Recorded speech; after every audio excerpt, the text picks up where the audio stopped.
Hello! Hello, Internet. What do we got before us today? We have Stubby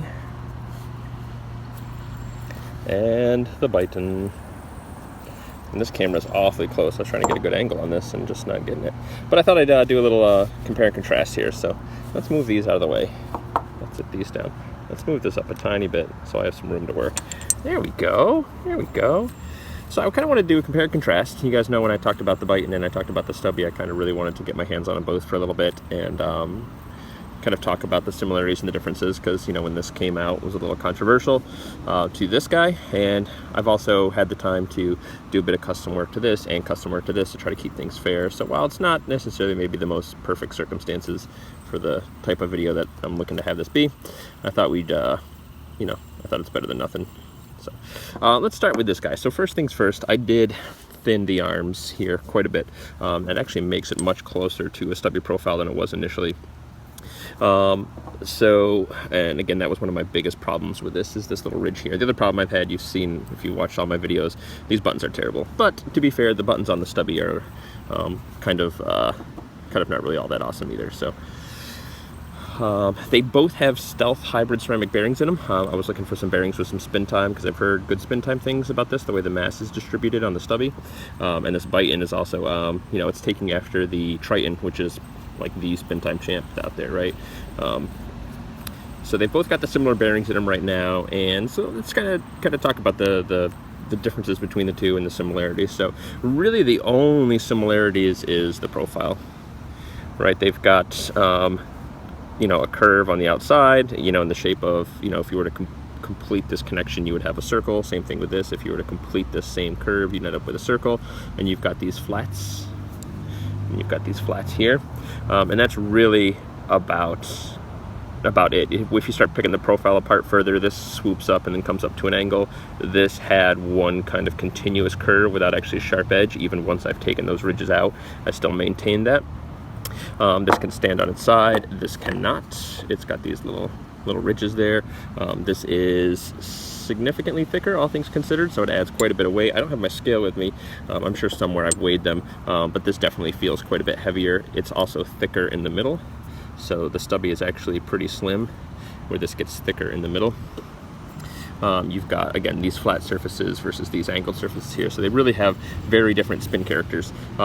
So talking about those, the Biton I really do enjoy, but for different reasons. With it kind of being rounded everywhere, it's got a kind of a much different feel when you're spinning it. When you're pulling it with the added weight, it feels very different.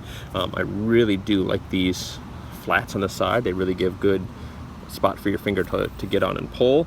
Since I've removed this, the pushes on this are really good. This feels super nice just to rub your finger across. It's really smooth, but then it also changes shape to this point, to this flat, and that transition in between is really nice. It's really good to pull against. It's all right for pushing. Again, I don't really use this style a lot, but the pushing is okay, the pulling is good.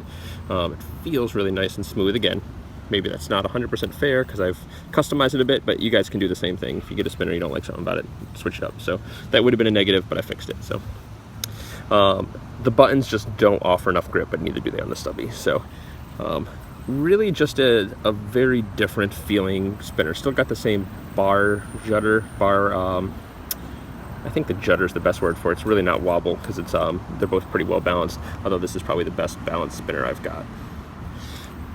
So yeah, and I think this is worth the price point of around 50 bucks, or getting it with a discount at about 40 bucks. So yeah, so just it's hard to say. I wish I could get it maybe a little more eloquent, because some of it is the intangibles, but this isn't the same spinner at all. It is a spin time champ though. With this bearing in it, when it was nice and cleaned, I've gotten 10 minutes and 50 seconds on a good two-handed spin. And actually, I think I take that back. I think it was with the stock bearing that comes in it. It comes with a hybrid ceramic in it, and I believe that one got me the 10, just shy of 11 minutes after being broken in and being used a bit. So really, really good spin time spinner. So it's got all the right junk in all the right places, as Megan Trainor would say. It's all about that bass, So really, really good, fun spinner. Just needs better buttons, but again, feels very different from a Stubby.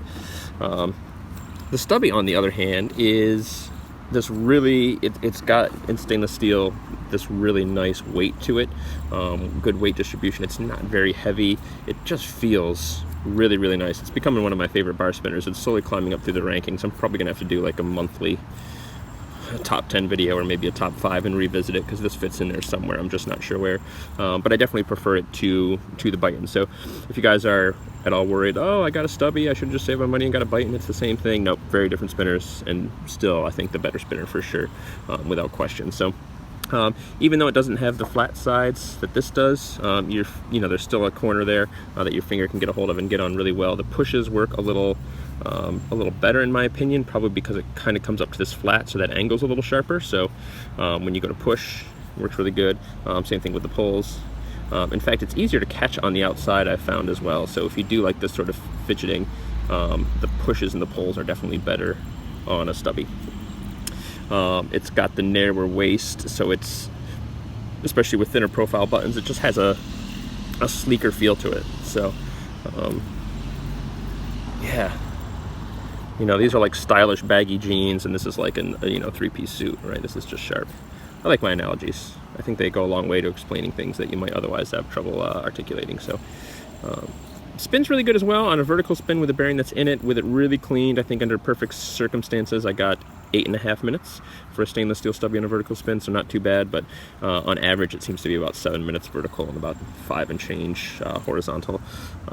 This one, I don't remember, the table spins, I remember getting longer spins, I think because of the size and the weight. When you judder a bar, when you turn a bar side to side, its spin time slows down quite a bit, and I think this one's just a little more susceptible to the weight distribution, that even if you're trying to hold it as perfectly still as you can vertically, you still end up slowing it down just a little. So, plus you got to sit there and hold it for 10 minutes vertical, which is, you know, annoying. I guess it's a good problem to have, right? So Stubby versus Biton, yeah, very different spinners, very different characteristics. So despite a few similarities in the way they look, so much about them is very different. So if you've got one and hesitating about getting the other because you're like, oh, it's the same thing, please don't be. Really, I think they're both worthwhile spinners. If I had to choose one, without question, it would be the Stubby. Price considered in that as well, because this goes for, I think, 95 pounds plus shipping. Look for one in the secondary market. You get it a little sooner. They're still out there. If you're at all worried about either the time involved or the money involved, you can find one.